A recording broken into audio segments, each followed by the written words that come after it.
everybody. I was just outside this morning and it doesn't feel very much like spring. It's sunny out, but I don't know if at your house too, it was a little chilly out this morning. So I am ready to think about spring and feel spring. So it is time to read Spring According to Humphrey. And we are getting near the end of this book. It's hard to believe, but we are on chapter 11. I think there's 15 chapters, not many more than that. And so chapter 11 is called Uncle Og. And if we remember from yesterday, those two specks turned into something. Remember that? Those two specks that they think are tadpoles. So let's see what happens and why this chapter is called Uncle Og. I wonder why. Joey had a huge grin as he walked over to our table and stood next to the aquarium. "It's not easy to take care of tadpoles," he said, "but I followed all of the directions and..." He pulled the cloth off the tank. "They have little legs now, and if you look closely, you can see their heads are changing." Joey looked so proud, I thought he might burst. The rest of our classmates jumped out of their seats and rushed toward the aquarium. Mrs. Brisbane got them to line up and calm down. Og, however, didn't calm down one bit. "Boing, boing, boing, boing," he twanged as he jumped up and down. I have never seen him so excited. Somehow our teacher made sure my friends looked at the tank one by one. "Fantastic," Thomas said. "Ooh, see those bumps?" Rosie said. "I think that's the beginning of their arms." Every single classmate said that the tadpoles were the most amazing, spectacular, wonderful, awesome things they had ever seen in their lives. "Really? Haven't they seen me leap onto my wheel and leap off again without falling? Haven't they seen me swing across the top of my cage?" Of course they hadn't seen my adventures outside of my cage, but if they had, they'd think I was amazing and wonderful too, not to mention the fact that I can read and write. Growing legs and bumpy arms? That took no work at all. Cassie wasn't quite as excited as the other students.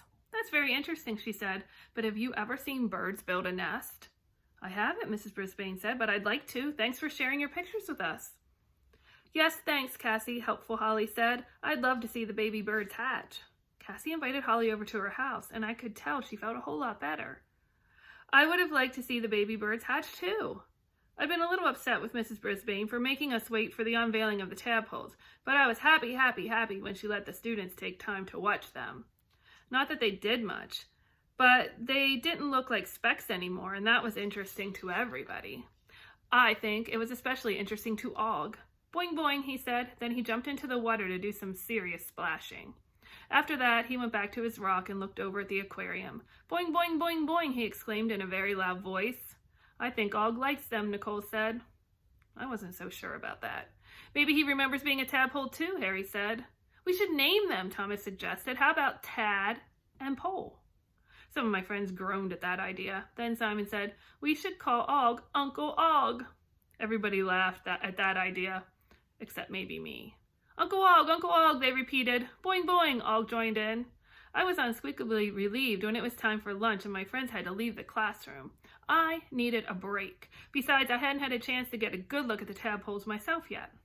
Once the room was quiet, which it hadn't been all morning, I moved to the side of my cage closest to the aquarium and looked. The specks were bigger, and yes, they actually did have legs. They have round things that look a little bit like heads if you used your imagination. Luckily, I have a good imagination. Then I looked across the aquarium to see Og. Og had a huge head. He was green. He had strong legs. The tadpoles didn't look anything like him, so why were my friends calling him Uncle Og? If he were the tadpole's uncle, was I their uncle too? Just because he was a frog, did that mean they were in the same family? And where was my family anyway? "So what do you think, Og?" I squeaked. "Do you like the tadpoles?" He was completely silent, so I kept talking. "I can't believe how much they've changed." No answer. "Do you remember being a tadpole?" I asked. "Boing," Og's voice boomed. "I'm not sure, but I think maybe he didn't remember." "I don't remember being a baby hamster either," I said. "At least I don't think I do." After that, Og didn't make any noise at all. I wondered if he dozed off. You can never tell with a frog. Later that afternoon, Mrs. Brisbane told the class that she had an idea for family fun night. "Since we have animals in our classroom, I thought we could have fun doing animal activities for the circus," she explained. Helpful Holly waved her hand. "Ooh, I saw a lady in a pink dress standing on the back of a horse at a circus, and they were going round and round the ring really fast." "Well, I Don't think we'll be doing that, Mrs. Brisbane chuckled. Mrs. Wright would not approve of horses racing around the gym. We all laughed at the thought of that. I was thinking that we could have activities that have to do with hamsters and frogs, she said. Calm down, Cassie waved her hand. We made a hamster maze in the after-school program. We could set up a maze like an obstacle course and people could buy a ticket to run through it, Harry suggested. We could time them. If they beat the clock, they could get a prize. Mrs. Brisbane nodded. I like that idea, Harry. Kelsey's hand shot up. Ooh, we could have the parents and their kids do a leapfrog race. The thought of my friends' parents leaping around like frogs was unsqueakably funny to me. Boing, boing, I guess I'll like that idea too. And I thought we could have some of you take turns as ringmaster or ring mistress to draw people in, Mrs. Brisbane said. I want to do that, Rosie said. Great, let's take a vote, Mrs. Brisbane said. Who would like room 26 to sign up to do animal acts? Every single hand shot up. I raised my paw. Og said, boing. I don't think he can actually raise one leg at a time. Sophie asked, can Humphrey and Og be in the gym too, in the tadpoles? Mrs. Brisbane said, Mrs. Wright won't like that, but I think Mr. Morales will. And after all, he is her boss. I'll see what I can do. There were cheers and applause. Mrs. Brisbane wasn't finished. Since we're getting ready for Family Fun Night, I have an assignment that has to do with families and how they grow. She asked Holly to pass around sheets of paper. We're all going to make family trees, she said. A family tree shows the people who live in your family now, and it shows your relatives from the past. You're going to build yours branch by branch. I was confused. I may not remember my family, but I'm pretty sure they didn't grow on trees. And neither do human families. To start with, for your homework tonight, I want you to write your name at the bottom of the tree. There's a space for it, she continued. And then on the lowest branch, write the name of your mother on the right side and your father on the left side. Holly raised her hand. You mean Janet and Steve? Those are my parents' names. Their full names, including your mother's maiden name, Mrs. Brisbane replied. That's her last name from when she was a girl. Some moms keep their last name and some take their husband's. Daniel frowned. I have no idea what my mom's maiden name is. Ask her, our teacher said. Then I want you to draw apples hanging from the trees to show your brothers and sisters if you have any. Write their names in the apples. Sophie was ready to work. Timothy, she said, and she wrote that on her paper. Mrs. Brisbane, I have a half-sister, Nicole said. A half-sister? Never heard of such a thing. Which half was she? My mom and dad got divorced, she continued. My mom's married my stepdad, and they have my sister. Where do I put her? Oh, so that's what a half-sister is. Make an apple in the tree for her. All kinds of sisters and brothers should be included, Mrs. Brisbane said. You don't have to do it now. Bring it in tomorrow. As usual, I didn't get a sheet, so I wasn't sure what a family tree looked like or why brothers and sisters were apples. My friends raced out of the room, but Thomas hung around and had a worried look on his face. Mrs. Brisbane, he said when all the other students were gone, I don't know what to put on my tree because I'm adopted. That doesn't make any difference, she said. Do you live with someone that you call Mom and Dad? Thomas nodded. Both. And do you love them and do they love you back, she asked. Thomas nodded again. Then those are your parents. Those are the people who love and take care of you. Write their names on the family tree. Okay, Thomas said. I wasn't sure what that was all about, so I hopped on my wheel for a good long spin to try to figure things out. After my spin, I crawled into my sleeping hut, and by the time I woke up, it was dark outside. It was too late to visit Gigi, even though I wanted to tell her about our family fun night idea. Og was quiet, so I sat and waited for Aldo to arrive. I was eager to see what he thought of the tadpoles. They were quiet, too. Suddenly, the door opened and the lights came on. Greetings, Aldo, I squeaked. After all, I hadn't seen my friend for more than a week. I was shocked to see that the person pulling his cleaning cart into room 26 wasn't Aldo at all. It was a complete stranger. You're not Aldo, I squeaked. Boing, boing, Og chimed in. The tadpoles didn't make a sound, of course. The stranger was much shorter than Aldo, and he didn't have that nice furry mustache that Aldo has, but he did have rusty-colored hair and rusty-colored beard to match. He pulled in the cart and looked around the room. Nice and neat, he said. That was true. Mrs. Brisbane's room was always nice and always neat. Then he saw our table by the windowsill. Oh, he said, Aldo left me a note about you. As he walked toward the table, I squeaked, Where is Aldo and who are you? He fumbled around in his pocket and pulled out a carrot stick.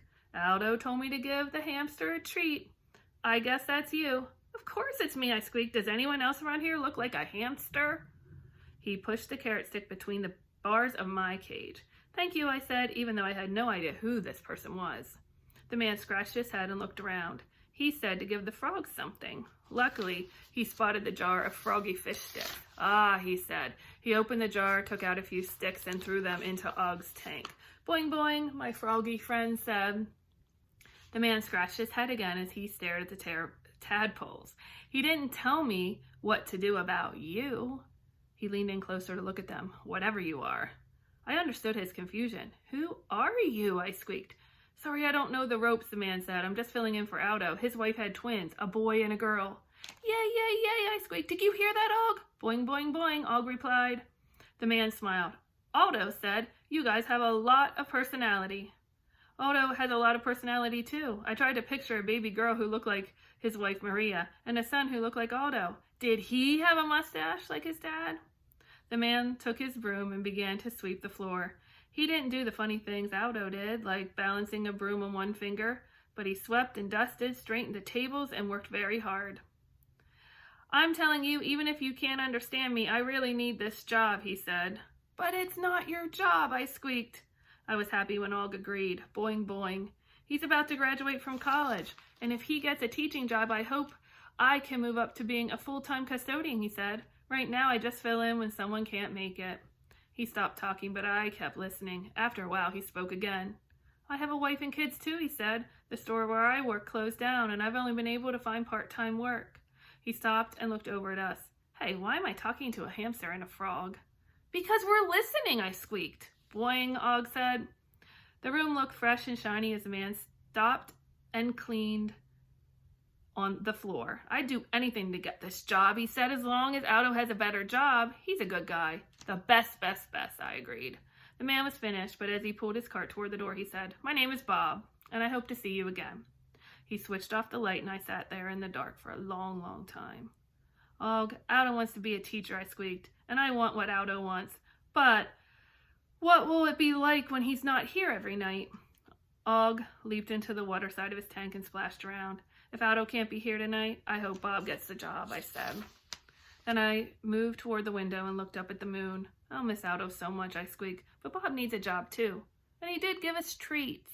Boing, boing. I was glad that Og agreed with me. Humphrey's spring things. I'm happy for Aldo, he's my friend, but I'd hate to see the good times end. I hope you all have a great day, and I can't wait to see you tomorrow. Bye.